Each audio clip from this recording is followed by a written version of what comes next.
Sometimes a person writes a book all about his or her life. These books are normally very boring.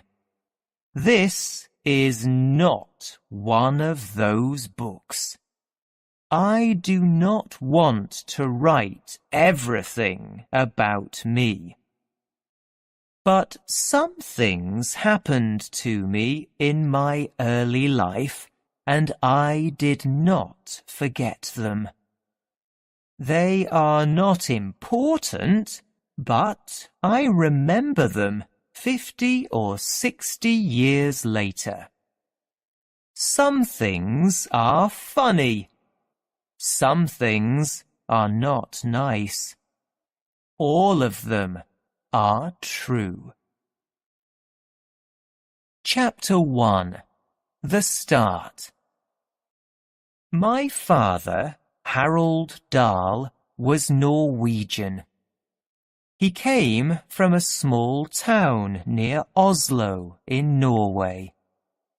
His father, my grandfather, had a shop in the town. People went to the shop to buy food and things for their houses. The shop had nearly everything. At the age of 14, my father had an accident and badly hurt his arm. A doctor came, but he was not a good doctor. He hurt my father's arm more, and then the arm had to be cut from my father's body. My father had only one arm, but he learned to do lots of things with it. He made one side of a fork into a knife because he wanted to cut his own food.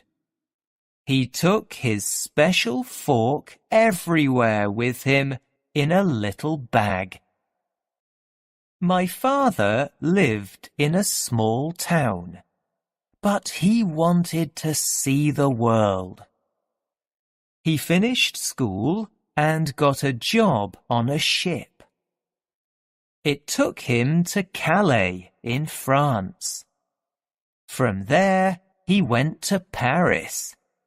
In Paris, my father met a young woman called Marie and married her.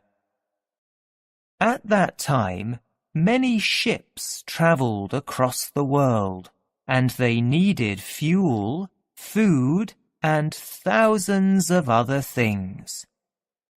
My father started a company that had all these things. The ships bought everything they needed from his company, and my father made a lot of money. He took his family to Wales because Cardiff was an important city for ships. My father and Marie had 2 children, a girl and a boy. But then Marie sadly died. My father was sad, and he wanted a new wife. In 1911, he went on holiday to Norway. There, he met a young Norwegian woman called Sophie and married her. They had 4 more children, 2 girls, a boy, me, in 1916, and a 3rd girl. Now they had a happy family with 6 children. We all lived together in a big house in Wales, in a village 8 miles west of Cardiff. We had chickens, cows, and horses. Our big family was very happy. But then my sister, Astrid, got an illness and she died. She was only 7 years old. My father got a different illness, and he died too. Maybe he did not fight his illness because he was very sad about Astri. Today, these illnesses do not often kill people. Doctors can give people something to make them better. But in 1920, doctors could not help my family. Now my mother had 5 children, a new baby, and no husband. She was a young Norwegian in a strange country, and her family were all in Norway. But my mother stayed in the United Kingdom because my father wanted his children to go to school in England. English schools are the best schools in the world, he always said. I do not remember a lot from my earliest years, but I can remember one thing very well: my tricycle. A tricycle is a bike for small children, but it has 3 wheels. My sister and I loved to ride our tricycles as fast as we could in the middle of the road. It felt good to go very fast. We could ride in the road because there were not many cars in those days. Chapter 2. The Sweet Shop. In 1923, I was 7 years old, and I started school. Every day, my friends and I walked about a mile to school, and we went past a sweet shop.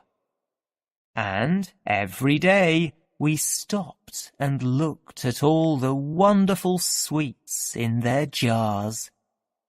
Sometimes we had money, and we could buy some sweets. But there was one problem. A bad woman worked in the shop. Her name was Mrs. Pratchett. Mrs. Pratchett was a small, ugly old woman. She never smiled, and she was never friendly. She always shouted at us, "I'm watching you," or "You have to buy something, or you must go away." She was also very dirty. Her clothes always had egg and bread and tea from her breakfast on them. Her hands were grey and dirty, and her fingers were black. And she put these dirty hands into the jars of sweets.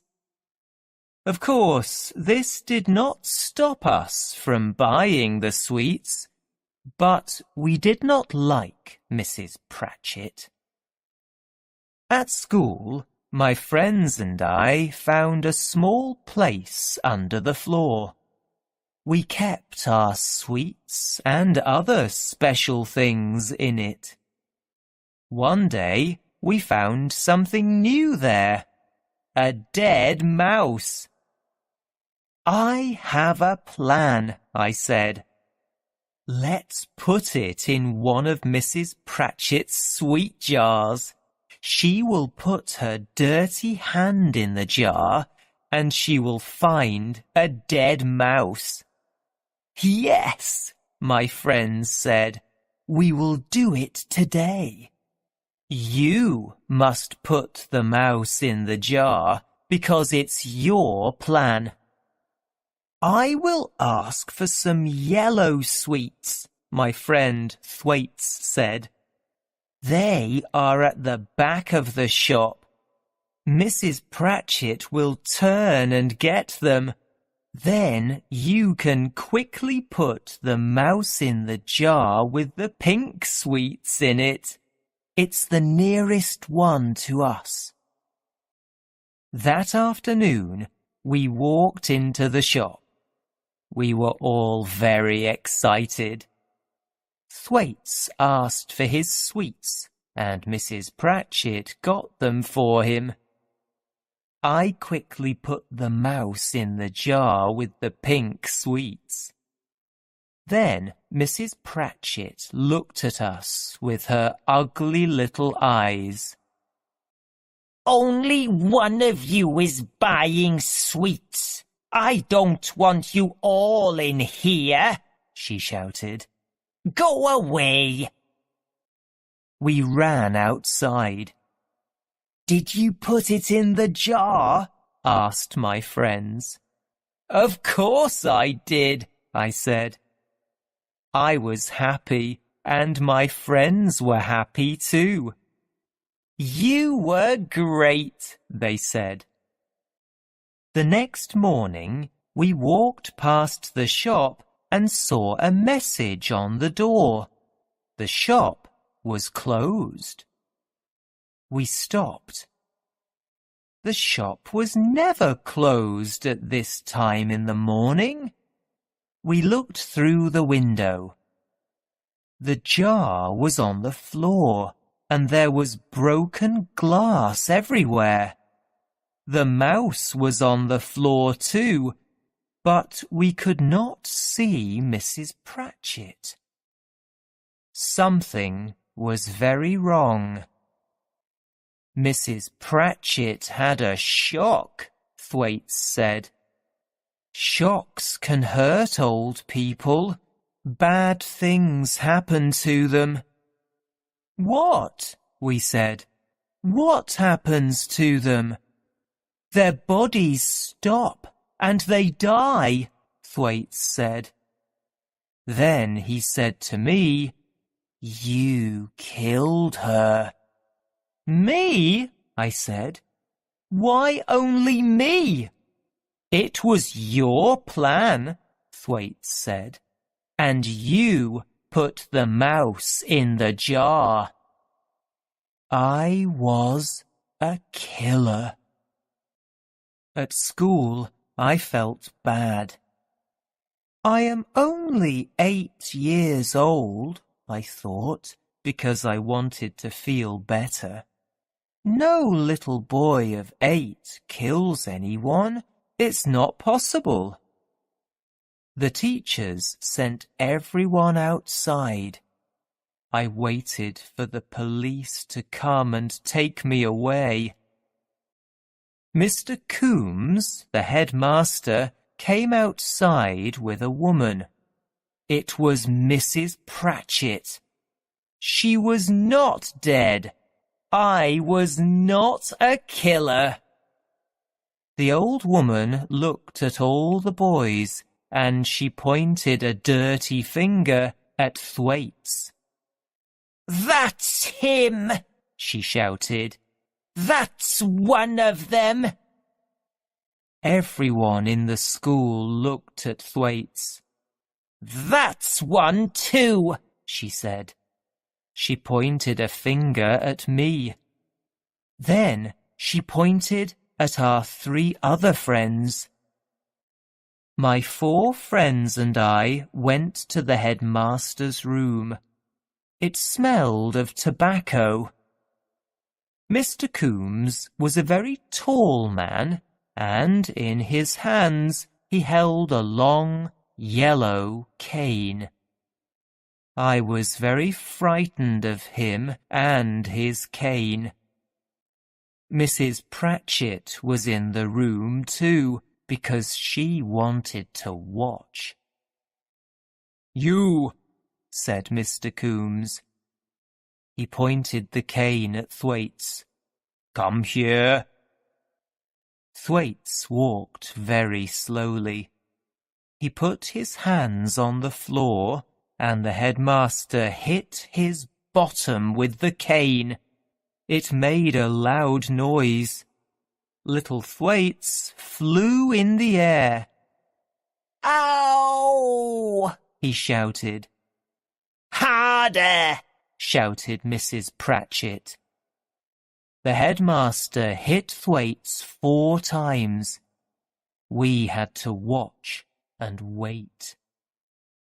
After all the other boys, it was me. I put my hands on the floor. I heard the noise first and felt nothing. Then I felt the cane. My bottom was on fire. I breathed out very hard, and there was no air left in my body. The second time, the cane hit me in the same place, and it hurt a lot more. After 4 times, it was time to go, but it was difficult to walk. My bottom was on fire, and I held it with my hands. "Thank you, headmaster," said Mrs. Pratchett happily. "There will not be any more dead mice in my sweet jars now." Chapter 3. Summer Holidays. Summer holidays. What wonderful words! Every summer, from the age of 4 to 17 years old, was wonderful. We always went to Norway for our holidays. Norway was home for us because my family was Norwegian and we all spoke the language. We were always a big group of 10 or more people. There were my 3 sisters and my very old half-sister, that is 4 people. There was my half-brother and me, that is 6. There was my mother, 7, and someone to help, 8. 2 or more friends of my very old half-sister came too. In those days, there were no planes.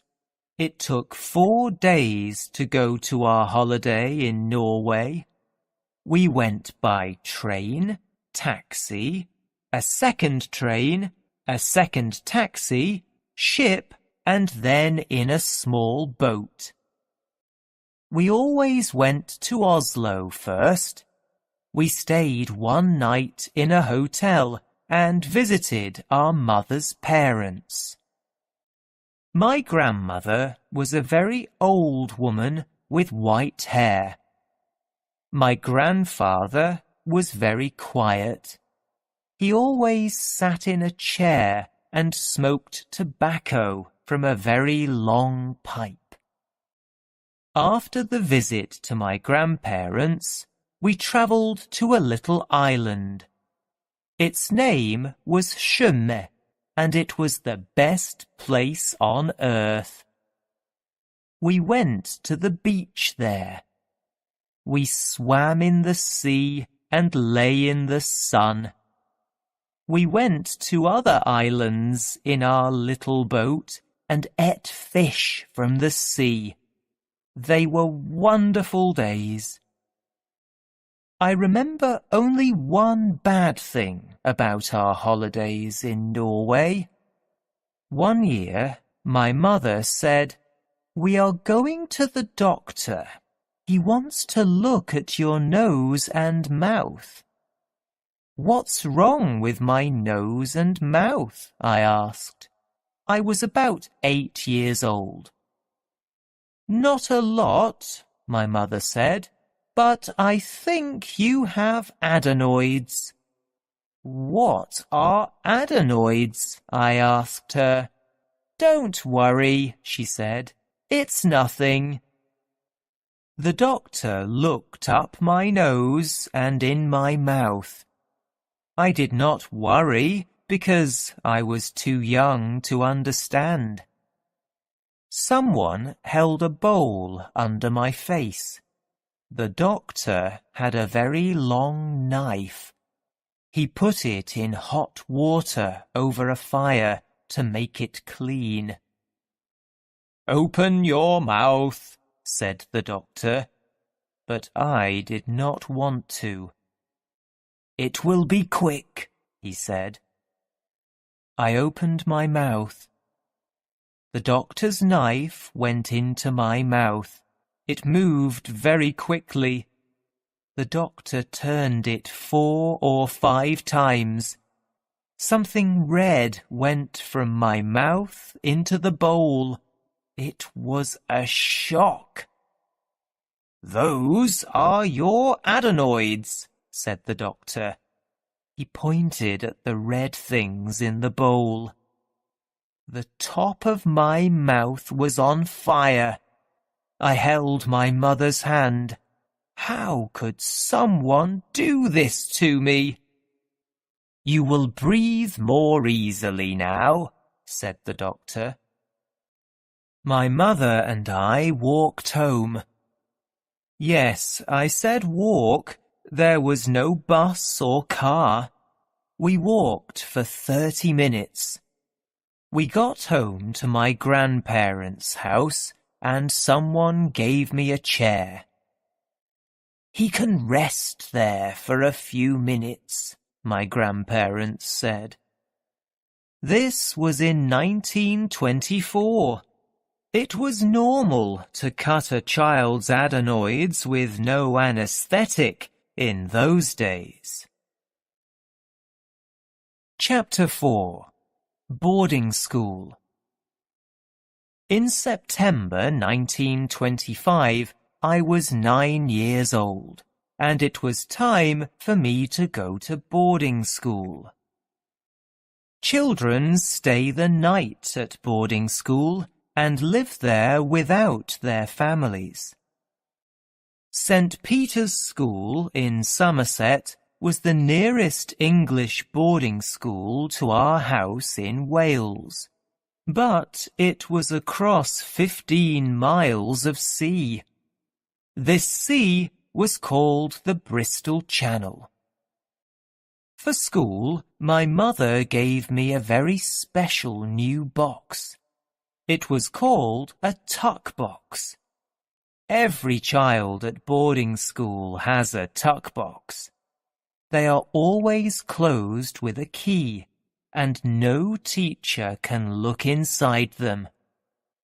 Boys keep food, toys, and other special things in them. At St. Peter's, one boy kept a frog in his tuck box.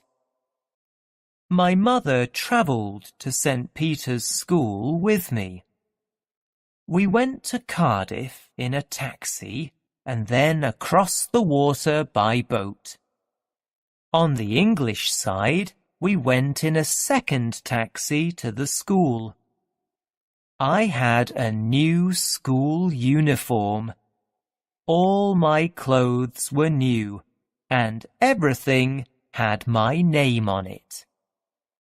St. Peter's School was outside the town.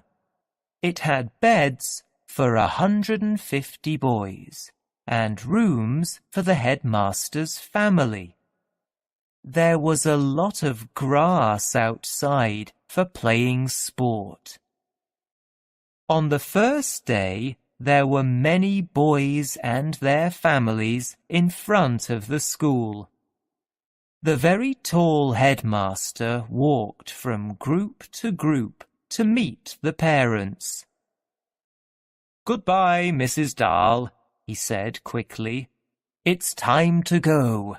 Don't worry, we will look after him."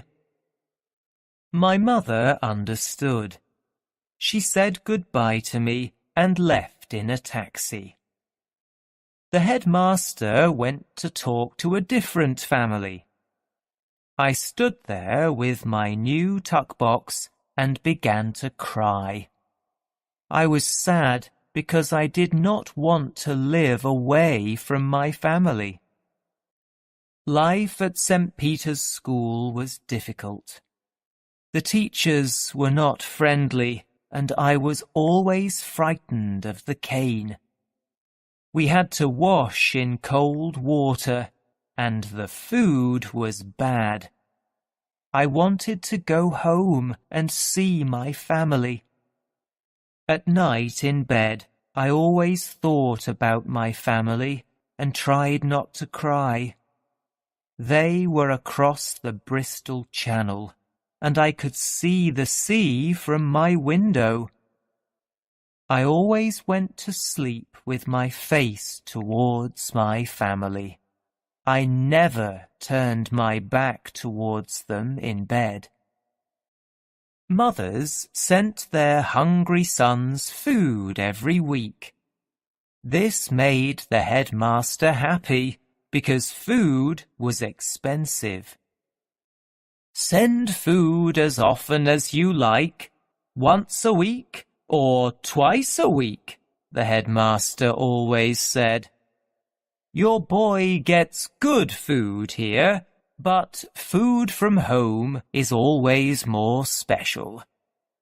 You can send them things like fruit and a big cake. You don't want your child to be the only boy with an empty tuck box. Every Sunday, every boy at St. Peter's wrote to his family. We never wrote about the bad things at school. We only told our parents good things because the headmaster read our letters. He saw our bad spelling, but we could not change it in the letters. We had to write the words correctly later. No teacher has read this letter, our parents thought, because there is bad spelling in it. Everything in this letter must be true. My child is happy at school. I wrote to my mother that first Sunday, and then I wrote to her every week for 32 years. Sometimes more than once a week.